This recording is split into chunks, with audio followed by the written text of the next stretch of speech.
টাঙ্গাইলে মহাসড়কের অবস্থা জানাতে এখন সরাসরি যুক্ত আছেন সহকর্মী সুমন খান। সুমন, যানজটের এখনকার পরিস্থিতি কি কোনো উন্নতি চোখে পড়েছে?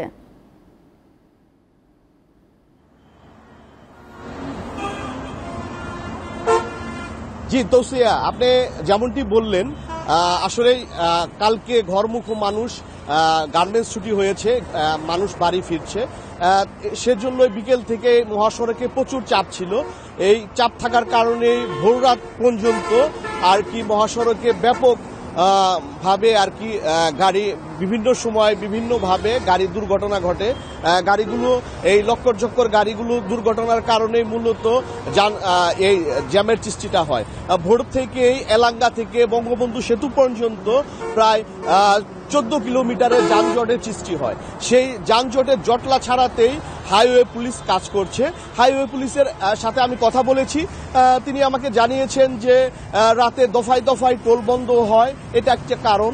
আর ফিটনেসবিহীন গাড়ি এমনকি বিভিন্ন সময় গাড়ি বিকল হয়ে একটি গাড়ি বিকল হয়ে গেলে ওই গাড়ি অপসারণ করতেই 4টি রেকার যে কাজ করছে সেগুলাও সুন্দরভাবে যে সরিয়ে দিবে। একের পর এক গাড়ি বিকল হয়ে গেলে তারা চাপে পড়ে যায়। এছাড়া পুলিশ সুপার সাথে আমি কথা বলেছি, তিনি আমাকে জানিয়েছেন একই বিষয়, যে হাইওয়েতে 700 পুলিশ সদস্য কাজ করছে, তারপরেও এই যানজট কেন?